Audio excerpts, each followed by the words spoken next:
This episode is brought to you with support from Storyworth. Storyworth is an online service that helps a loved one share stories through thought-provoking questions about their memories and personal thoughts. Questions like, what is your favorite drink? And what was your dad like when you were a child? I learned about my mom's love for pina coladas, which is fun to know, but also about how her relationship with her father evolved over time.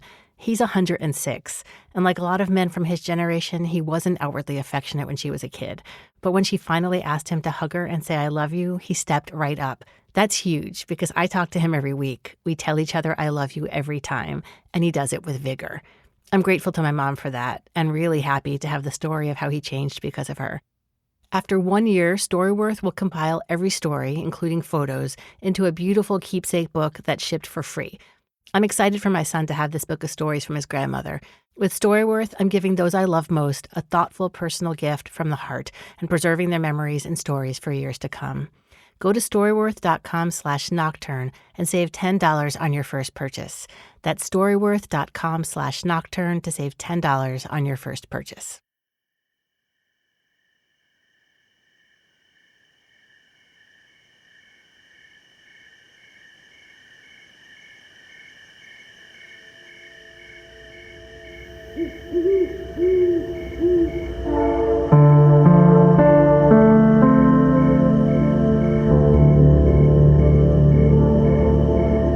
You're listening to Nocturne. I'm Vanessa Lowe.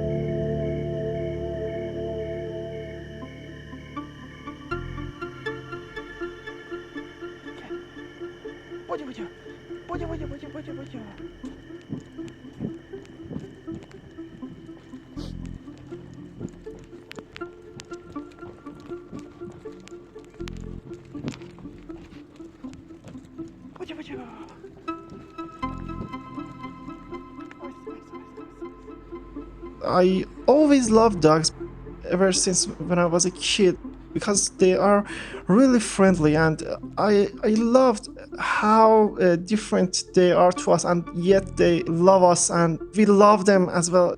The interaction is kind of amazing between us. The problem is the religion that the government here forces on people. They have this notion of dogs and many other things as being something untouchable, something inherently bad. Here right now, most people feel dogs are something dirty. Dogs are something that should not be touched. And even if they are not religious, the mindset against dogs are still there. They make up different beliefs about dogs, like their hair makes your liver stop working. People are very prone to thinking that dogs are very wild and very angry animals and should not be amongst humans.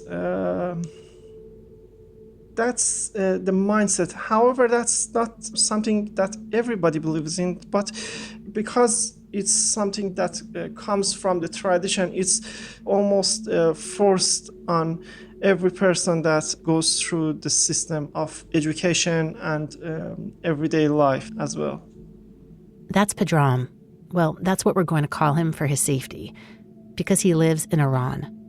Yeah, I live in Iran. I'm 28 years old and I'm currently doing my master's in cognitive psychology. The cultural pressure here is almost changing every day by each politician that comes into power. In Iran, the policies are extremely reliant on religious dogma. So the government is always trying to push their set of beliefs and their religious traditions on people. And wherever it can, it shuts every channel of external cultures coming in. That includes internet, that includes satellite TV, and anything that is not directly under their control. In my country, actually, it's almost very recently that it became illegal to take your dog for a walk. but it has always been something that was kind of enforced using other rules. Things like endangering public health. So if you take your dog in a park and police saw that, they might try to arrest you and take your dog away because you made a public place unsafe. And if any of your neighbors just complained about your dogs, even if the complaint is kind of ridiculous, like saying that your dogs are making him uncomfortable, even if they hardly see it, they could take your dogs away. Added to that, now it's completely legal for cops to arrest you, imprison you, and kill your dogs because just you have a dog and you took them for a walk. It's even talk of having laws against dogs illegal even in apartments, so you don't even have the right to have a dog in the confines of your own home, even if no one is complaining about them. The religion that the government here forces on people is Shia Islam. Around 40 or 50 years ago, when its practitioners became the ruling bodies of government, they adopted it very strictly.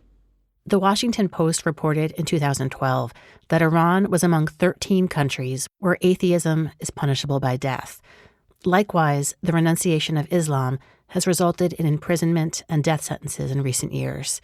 The intertwining of religion and government has deep and far-reaching effects on Iranians in many areas of life.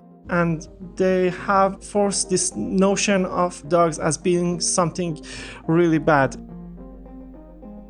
This notion is kind of forced since the beginning years of education.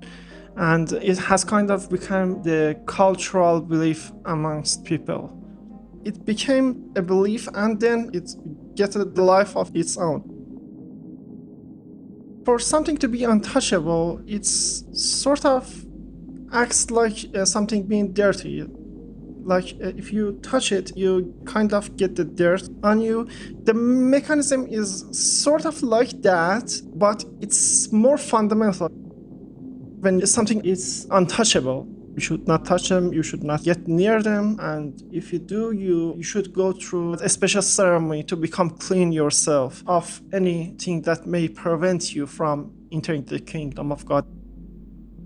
There are many untouchable things. So pigs are in general untouchables. Anyone who disrespects our holy book is counted as untouchables. If you're a person that don't believe in God, you are always untouchable. You cannot become touchable again. You cannot go into the kingdom of God. And dogs are the same way. They cannot ever become touchables. Despite these religious decrees, Pedram remembers always loving all animals, especially dogs. When I say I love animals, it's a very extreme passion of mine. I always read about them and I watch every documentary that I can get my hands on. I'm fascinated by every animal that I can watch. That even includes humans as well. But the most obsession that I have with animals is around dogs. But I never saw it as a possibility to have it when I was still living with my parents. It was the highest form of wildness for me. Dogs in the Iranian countryside are not uncommon. Many people keep dogs for herding or protecting farm animals, but they're mostly kept outside. They're not technically illegal to have in cities. But dogs in cities here are really a rare thing to see in public, especially the city where I grew up in. And when I tried to ask my parents to adopt a dog, they just told me that it's untouchable and we can't keep it in our apartment and things like that. Pedram was a teenager before he ever got close to a dog in person. When his uncle got one, Pedram would joyfully visit and play with it, despite the prevailing religious doctrine. Until I was maybe 13 or 15, I mostly have seen dogs from the window of car. That was really exciting for me, actually. Also, I encountered them and saw some dogs living in the bushes here and there and on the road, but the encounters were really minimal. Not until very much later that my uncle bought a dog that I really had a chance to play with a dog and just see how they react to me. One day, while still living at home with his parents, despite desperately wanting a dog of his own, Pedram was thinking of getting a couple of pet guinea pigs. His mother surprised him, though, by saying that he should go ahead and get a dog, and that they would put pressure on his father to keep it after the fact. Oh, that was really weird. I didn't see that as a good strategy, but that worked. In yet another surprise, and unlike with all the other pets Pedram had tried to bring home, his father didn't protest. I didn't let myself to believe that it was even possible after we got it.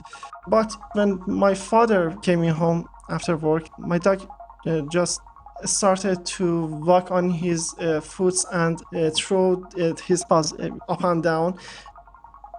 He's just really cute and really lovable. And my father at that moment just accepted it. He never said anything about getting rid of him. That was 4 years ago, and Pedram and his dog have since moved to another city for Pedram's university studies. My dog's name is KitKat. He's 4.5.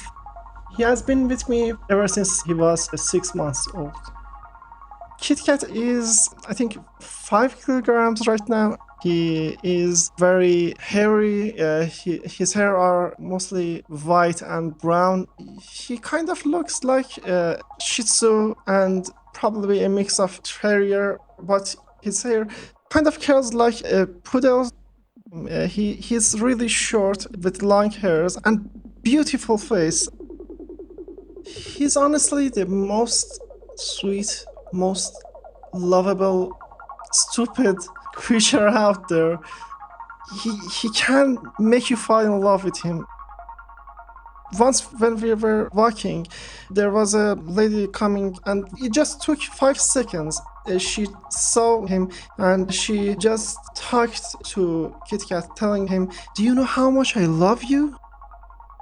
And that's, I think, is the absolute best way that I can describe KitKat.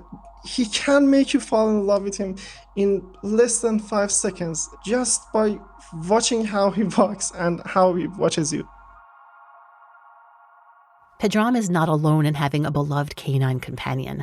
Since it's not technically illegal, many people in Iranian cities do have dogs. You can buy them at pet shops or on the internet and adopt them from shelters.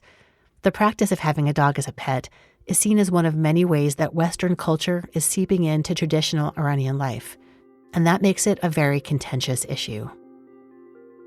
More and more people are becoming open to the possibility of, as they say here, more Western lifestyle. And because of that, it's kind of becoming more dangerous for the government because they rely on that dogma and people believing to justify their actions. And when people lose faith in those beliefs, it puts them on a shaky ground. Pedram believes it's this dynamic that's caused the government to crack down more on people who have dogs. There are some parks here that are known to be parks that dog owners take their dogs there.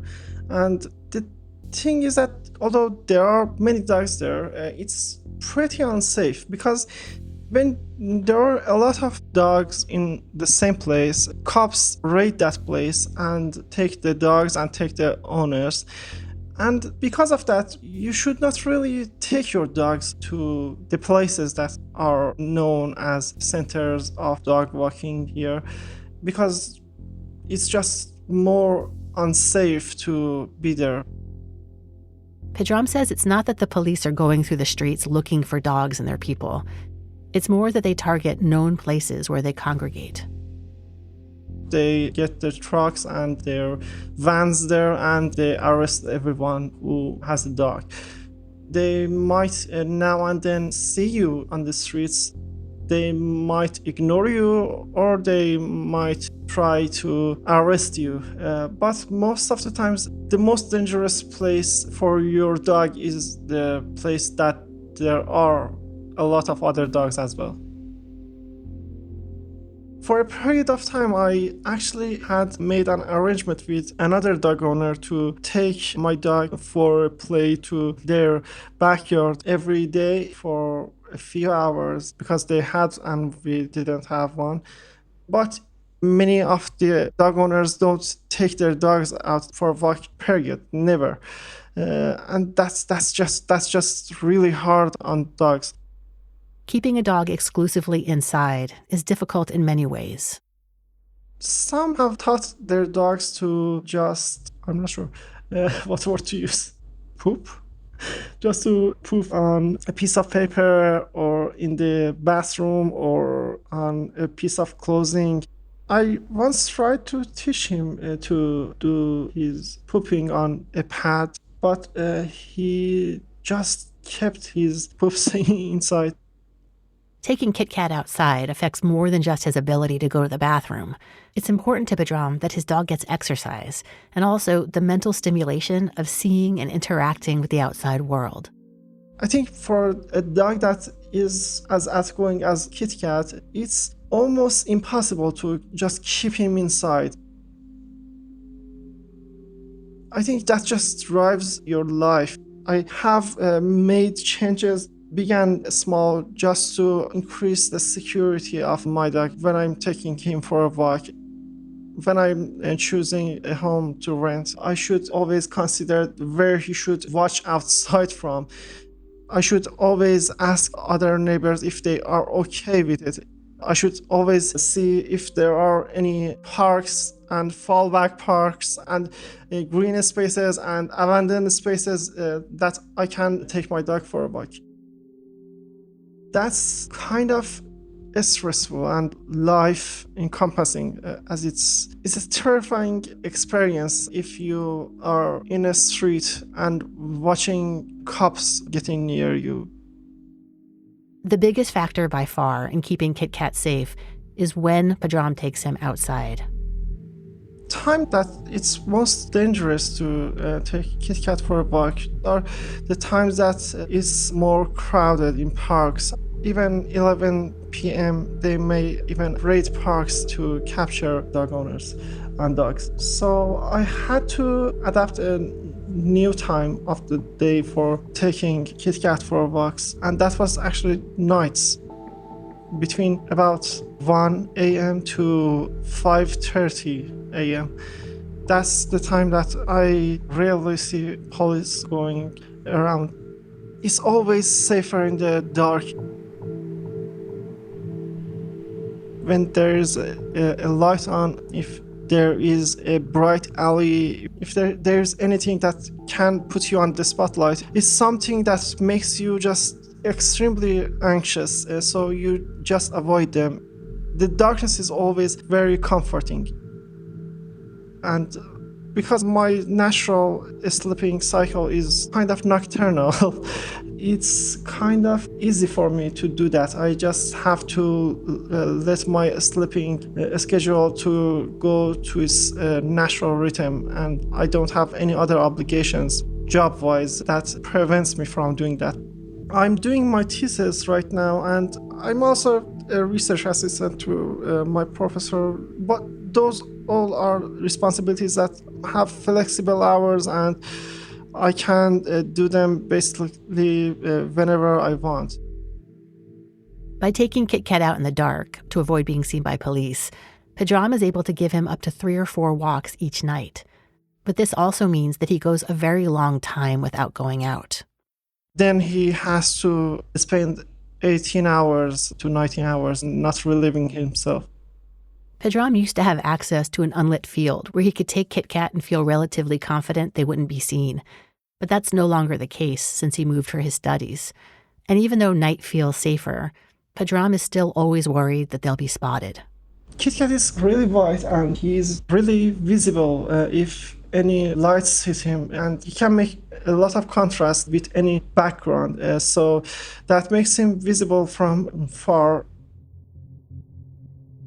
Because of KitKat's light-colored fur, Pedram took to dressing him in his own black t-shirts that he would cut down to size. Although that's a calculated risk. If they're caught by the police, it could actually play against them. Because if they see that you're actively trying to avoid them, if you're actively trying to make yourself invisible to them, they might be less forgiving. If they see the black clothes, they immediately can deduce that you are avoiding them, and that way they might not be as so kind to just let you off with a warning. Pedram and his girlfriend studied maps of the area, trying to figure out where police come and go, including whether the streets go one or two ways, so they could figure out if they'd be able to see the police before they see them.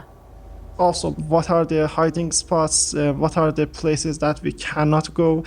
And we made a very specific route that we can take each night. She walks a few feet in front of me, scouting for any cop cars that might come in our ways. On earlier walks where there's more chance of being spotted, Pedram's girlfriend will sometimes bring a black file box so they can hide KitKat in it before he's seen. He used to carry a gym bag if he was alone for the same purpose. That's not an option for many people. Maybe their dogs are too big. Honestly, don't know what they do. Some of them, I see them bringing their dogs just out of the door to see outside, and then they take them inside. Pedram has found that they need to pay attention to these other dogs inside their houses. At first, we didn't account for dogs in the houses, and that some of the residents put their dogs near the window. They might bark.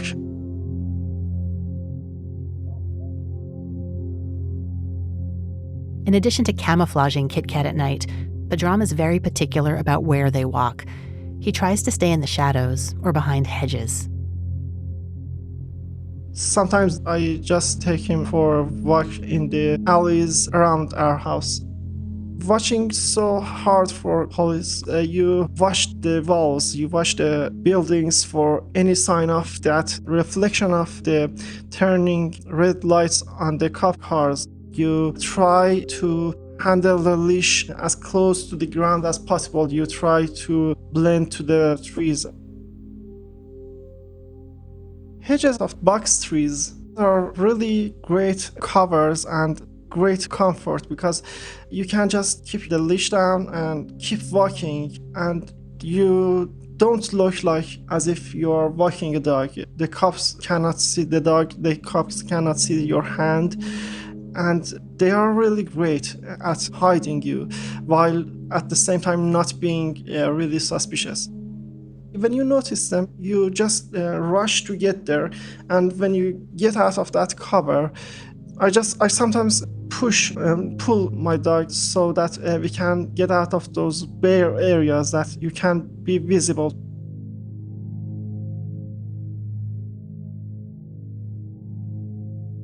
Hearing about all these strategies Pedram uses just to walk his dog, it's a lot. But there's good reason for the lengths that he and other people with dogs go to stay out of view. I had a friend that they raided a park they were in, and they captured every owner and every dog, and they put them in jail, and they had to get a really good lawyer with experience from animal rights and things like that to get their dogs back. There was once that the cop was trying to scare me and just shouted at me and told me that you're a criminal and I should just shoot your dogs. And then he said, you're lucky that I have more serious stuff to attend to. I regularly had been warned by police, and sometimes they are polite, sometimes they are very intense. One time they actually wanted to take my dog, and an old man came in between and tried to mediate the situation, and thankfully we just got off with a warning. But that's not the same for many. I know of many dog owners that have lost their dogs. It's not really clear what they do with them. They might send them to big warehouses, Recently, I've heard that they have released all the dogs somewhere at the corner of the city, and it was reported in Twitter. People, they were asked to go there and see if they can find their dogs, and if they could also bring food and water, because they were just starving and they were out of water. But cops are humans too. It's not always that they are so cruel, but if you face a cop that is not so human, mentally speaking, it's really harsh for the dogs.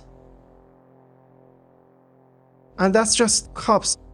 There are also people that are really, really harsh to dogs, and they are really scared of them, and they might just ignore you, or they might just murmur something about you, or they might start screaming at you, or in a case they made their children throw a stone at my dog, which I had to put my hand in the way to not knock him out.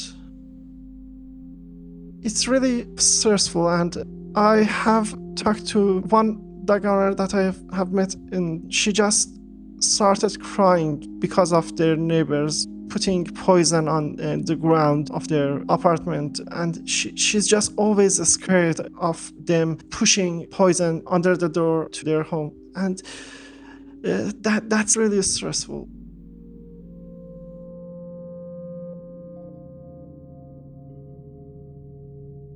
But at the same time, they are just so... They are balls of happiness. They don't know what's going on. They don't know the danger, and so they're always happy. And when you can't take them for a walk, you just feel it's just so emotionally hard, because you can't tell them that it's not that they have done something wrong, or they should do something for you to take them for a walk. My dog sometimes sits, because I trained him to sit when I'm putting the harness around him. He sits so that I can take him for a walk.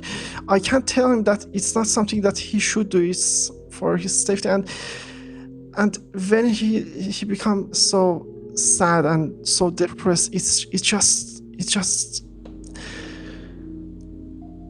I'm sorry. Just give me a second.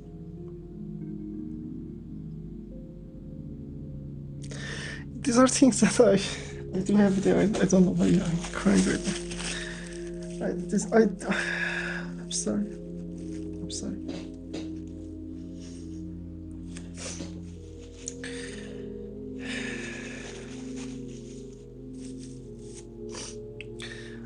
You know, the hardest thing is that when you see how pure they are, how just in love, fascinated by humans they are, when you see how people are so cruel to them, it's just it feels like we are betraying them, and we are I don't know how. This is the reality of loving another creature who you risk losing every day. Well, if you ever had a dog, you know that the dog becomes kind of like your child. You always worry about him, you always thinking of him, your decisions are always affected by your situation with your dog. And that's kind of the way that you think, but at the same time, they affect your life so deeply that you are just enchanted by them. Maybe that's just me, but from other dog owners, I don't think that's just me. They are really a force for happiness in your life. But in my country, it kind of mixes with periods of very stressful and anxiety-driven and always panicking, moments of being scared for your dog's life. You should always try to think if it's safe for him to go out now. Should I go this way or should I go that way? Pedram emailed me recently to let me know that there's a new bill in Iran backed by 75 representatives called the Bill of Protection Against Dangerous Animals. He said it makes it illegal to buy, sell, breed, walk, commute with, keep, import, and export any of the animals deemed dangerous by the bill. The list of animals starts with crocodile and leopard, but then quickly moves on to dogs, cats, rodents, rabbits, and turtles. He said it's unclear when the law might go into effect or how seriously it would be enforced, but that it would allow the government to come into people's homes and kill their pets without any complaints or justifications. He said it would make it even harder for him to find an apartment to rent where KitKat will be safe. It's all becoming too much.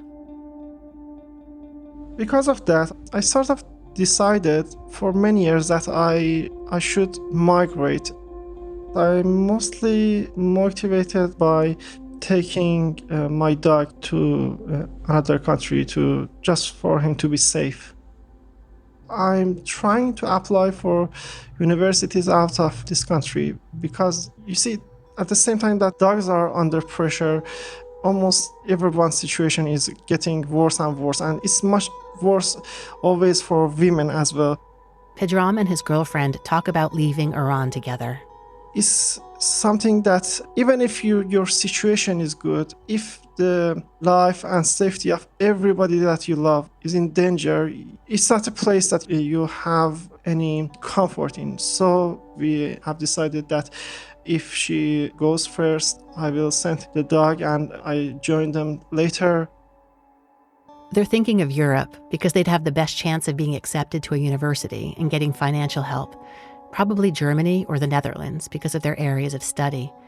It won't be easy, but Pedram says it's not really a hard choice to make. You know, when you don't have a dog and you have not made that close emotional bond with them, you might not see how far you are willing to go for them. When you have a dog and you get into the situation like the one that I'm in right now, it just becomes something natural for you to do, to adjust your hours, adjust your life, to take him just for a walk, because that's just a moment of happiness.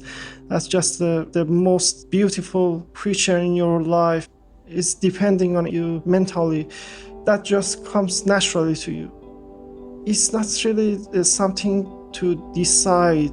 It's something that is decided when you made that close emotional bond. You just change your life. You just change your mindset. You just change the route. You just change anything that is needed for increasing their safety and ensuring that they get what they need. So we can just walk outside without the fear of losing the most important thing in your life.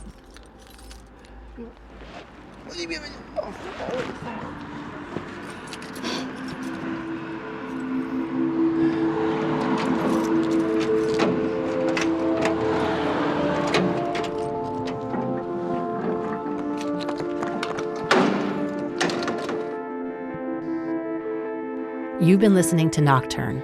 I'm Vanessa Lowe. Nocturne is produced by me and was created by myself and Kent Sparling, who also composed the theme music. Thank you to Pedram for sharing your story. I hope that you and KitKat are able to stay safe and stay together. You can see a picture of KitKat at our website, nocturnepodcast.org, in the show notes for this episode. Consultation for this episode was provided by Nagar Mortazavi. She hosts the Iran podcast, which features weekly conversations about Iranian politics, society, and culture.